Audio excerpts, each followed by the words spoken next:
샬롬. 오늘도 주님의 은혜와 평강이 여러분과 함께하기를 축원합니다. 오늘 또 주의 말씀과 동행하고 말씀에 따라 순종하는 하루의 삶이 되시기를 주의 이름으로 간절히 축원합니다. 오늘 아침 하나님께서 우리에게 허락해 주신 말씀은 사사기 5장 19절에서 31절 말씀입니다. 여러 왕들이 와서 싸움을 도두었다. 가나안 왕들이 무깃도의 물가 다안악에서 싸움을 도두었으나 그들은 탈취물이나 은을 가져가지 못하였다. 별들이 하늘에서 시스라와 싸웠고 그 다니는 길에서 그와 싸웠다. 기손 강물이 그들을 휩쓸어 갔고 옛강 기손의 물결이 그들을 휩쓸어 갔다.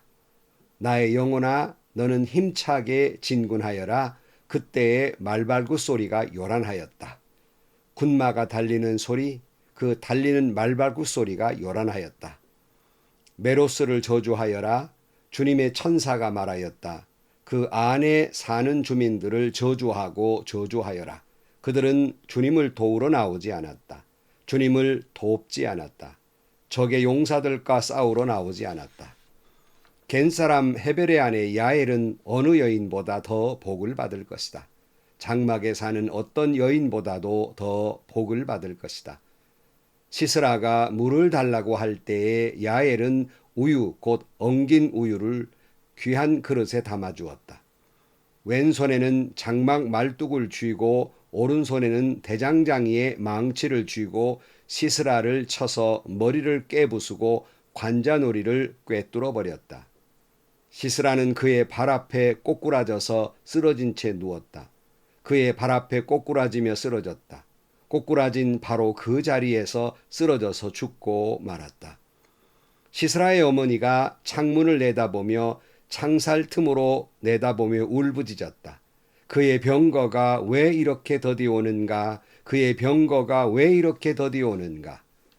그의 시녀들 가운데 가장 지혜로운 시녀들이 대답하였겠고 시스라의 어머니도 그의 말을 따라 이렇게 혼자말로 말하였을 것이다. 그들이 어찌 약탕물을 얻지 못하였으랴? 그것을 나누지 못하였으랴? 용사마다 한두 처녀를 차지하였을 것이다. 시스라가 약탈한 것은 채색한 옷감 곧 수노와 채색한 옷감이거나 약탈한 사람의 목에 걸칠 수놓은 두 벌의 옷감일 것이다. 주님의 원수들은 이처럼 모두 망하고 주님을 사랑하는 사람들은 힘차게 떠오르는 해처럼 되게 하여 주십시오. 그 뒤로 그 땅에는 40년 동안 전쟁이 없이 평온하였다. 아멘. 이스라엘과 야빈의 군대의 전쟁이 끝나고 하나님이 함께 하셔서 이스라엘 백성들은 이 전쟁에서 승리하게 됩니다. 어제 아침에 말씀을 나눈 대로 모세가 홍해를 건넜을 때 미리암이 하나님을 찬양하며 춤을 추었듯이 드보라도 구원해 주신 하나님을 찬양하고 있습니다.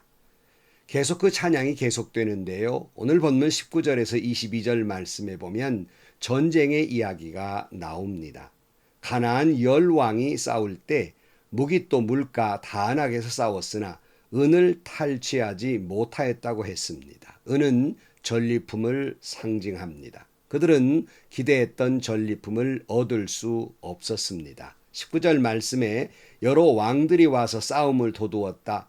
가나안 왕들이 무깃도의 물가 다안악에서 싸움을 도두었으나 그들은 탈취물이나 은을 가져가지 못하였다 그랬어요. 그들은 왜 그랬을까? 그들은 왜 이 전쟁에서 실패했을까? 본문은 그 전쟁의 과정을 설명하고 있습니다. 20절 말씀에 별들이 하늘에서 시스라와 싸웠고 그 다니는 길에서 그와 싸웠다 그랬어요. 별들이 하늘에서 시스라와 싸웠다는 것은 무슨 뜻입니까?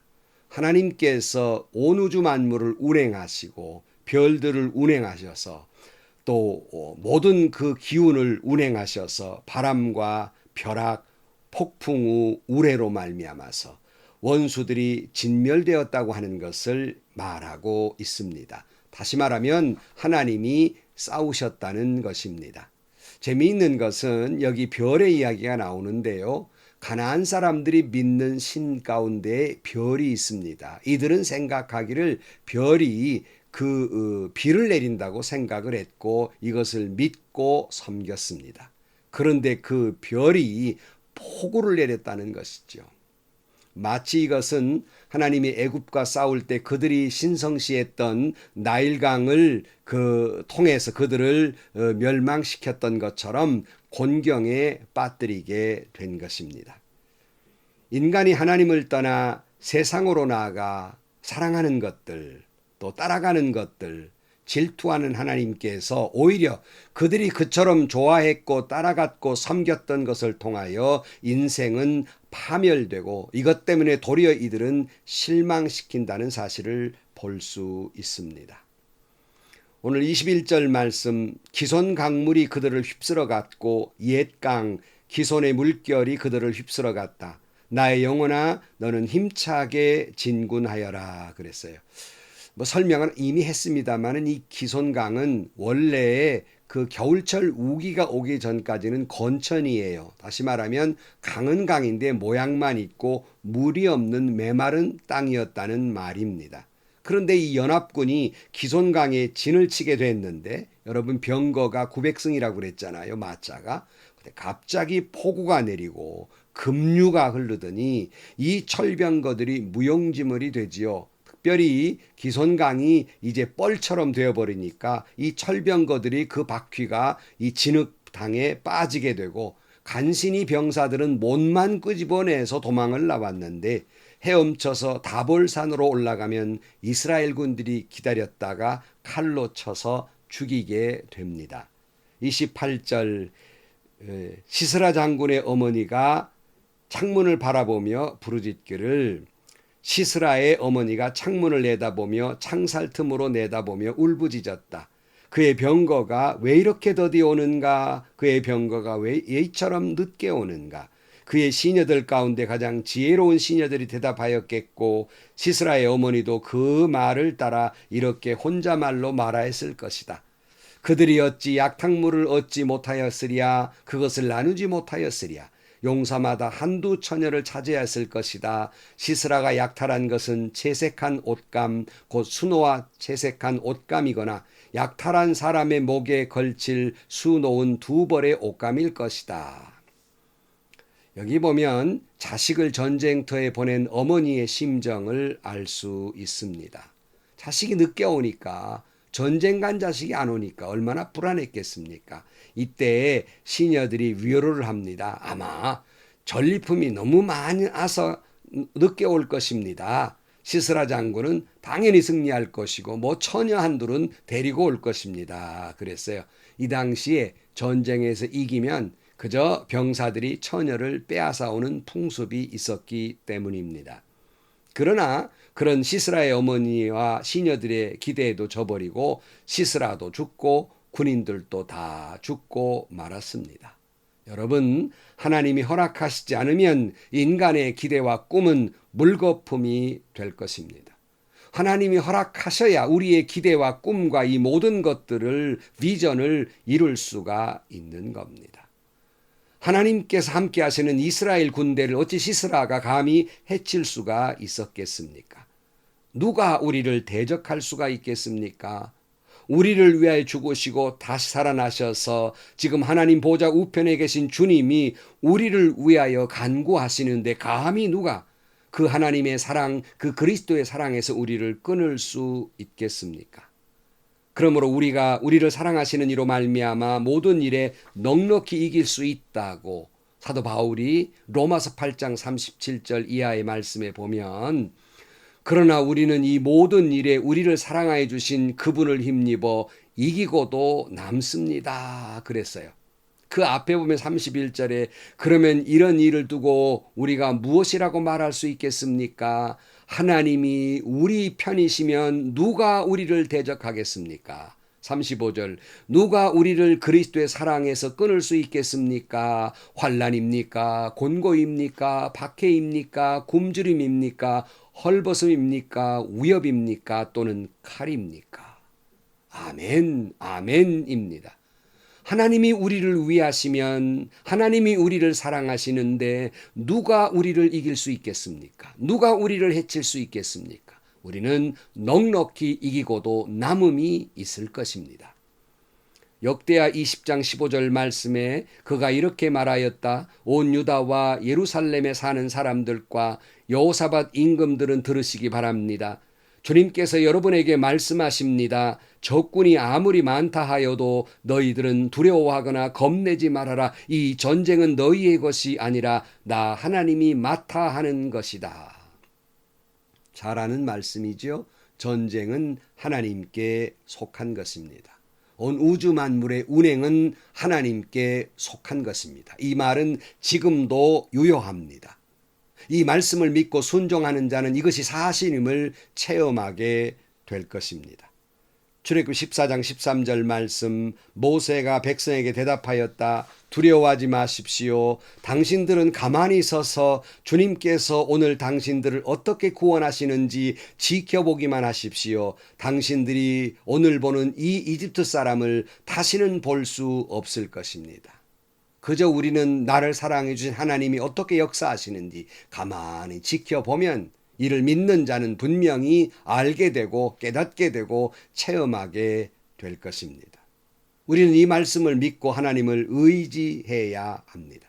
시편 115편 11절 말씀에 주님을 경외하는 사람들아 주님을 의지하여라. 주님은 도움이 되어주시고 방패가 되어주신다 그랬어요. 그 하나님이 우리 아버지이신데 우리가 무엇을 두려워할 수 있겠습니까? 오늘도 여러분 우리가 영적 전쟁을 하고 있습니다. 하나님이 우리를 위하시는데 누가 우리를 해할 수 있겠습니까? 넉넉히 이기며 승리하는 하루의 삶이 되시기를 주의 이름으로 간절히 축원합니다. 오늘 본문에 보면 여기 보면 메로스의 저주가 나옵니다. 23절 말씀에 메로스를 저주하여라. 주님의 천사가 말하였다. 그 안에 사는 주민들을 저주하고 저주하여라. 그들은 주님을 도우러 나오지 않았다. 주님을 돕지 않았다. 적의 용사들과 싸우러 나오지 않았다. 그랬어요. 이 메로스는 사람의 이야기가 아니라 지명인데 딱 한 번만 이렇게 나오는 지명입니다. 아마 다볼산 남쪽에 위치한 그런 지역이 아닐까 싶습니다만은 이들이 갑자기 왜 이들을 저주하였을까? 본문의 문맥을 보면 이들은 이 전쟁에 싸우러 나오지 않았다는 거예요.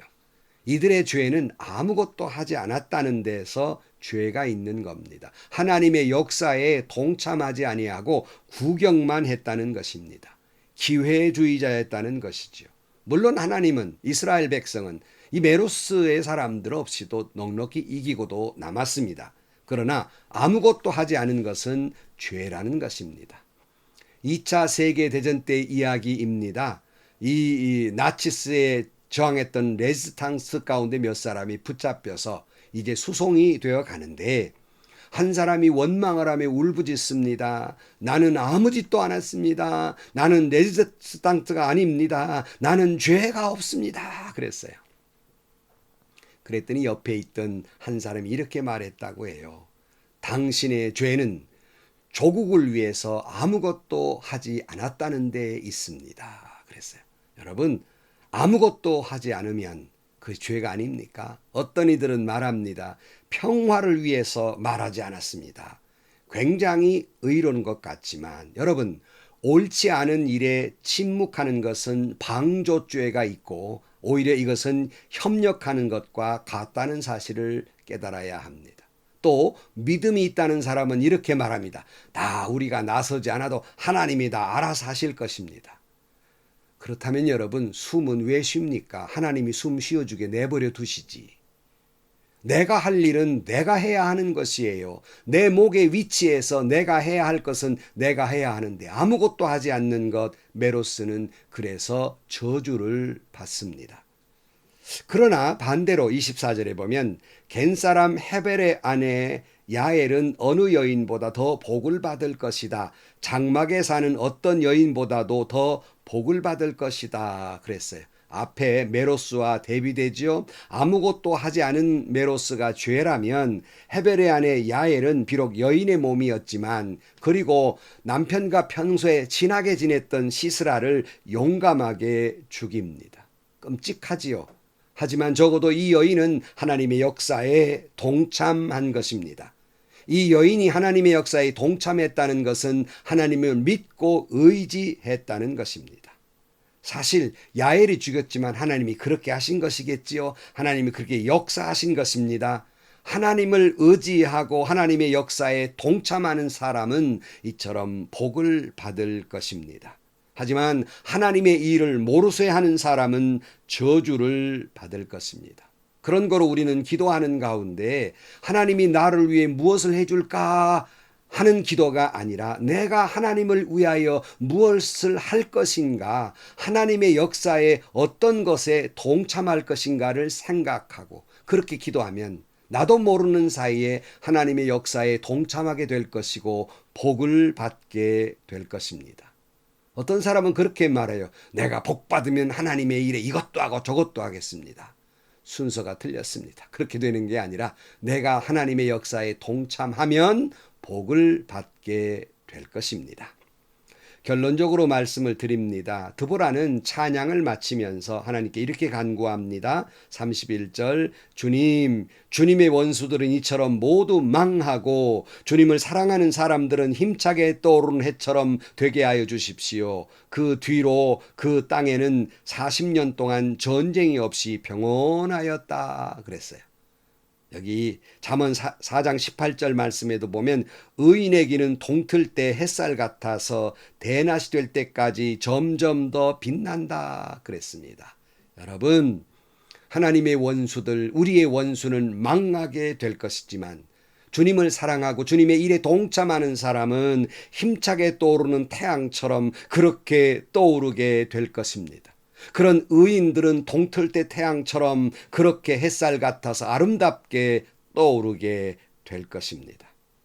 전쟁은 하나님께 속한 것이고 하나님이 싸우시면 우리는 오늘도 넉넉히 이길 것입니다. 이 사실을 믿고 나아가서 영적 전쟁에 오늘도 승리하시기를 주의 이름으로 축원합니다. 오늘도 하나님 일에 동참함으로 말미암아 복을 받아서 아침 햇살이 힘차게 동쪽에 떠오르는 것처럼 여러분도 힘차게 떠오르고 승리하는 여러분들이 되시기를 주의 이름으로 간절히 축원합니다. 기도하시겠습니다. 하나님 아버지, 오늘도 우리가 영적 전쟁에서 승리하게 하여 주옵소서. 모든 우주 만물을 역사하신 하나님이 우리를 위하시면 누가 우리를 해할 수 있겠습니까? 믿고 주님 앞에 나아가 승리하게 하여 주옵시고 주님의 일에 동참함으로 말미암아 복을 받되 아침에 떠오르는 태양처럼 복받게 하여 주옵소서. 예수님의 이름으로 기도하옵나이다. 아멘. 또 우리 앞에는 좋은 일보다는 코로나 때문에 더 많이 어려워져 가고 있고요. 또 우리 주변 환경이 갈수록 경제적으로도 많이 어렵지만 하나님이 우리를 위하시면 이 영적 전쟁에 넉넉히 이길 수 있습니다. 하나님 일에 믿음으로 동참하면 복을 받게 될 것입니다. 오늘도 아침에 일어나셔서 떠오르는 태양처럼 힘차게 떠오르는 여러분들이 되시고 믿음으로 승리하는 성도가 되시기를 주의 이름으로 축원합니다. 오늘도 행복하시고요. 좋은 일이 가득한 하루가 되시기를 주의 이름으로 간절히 축원합니다.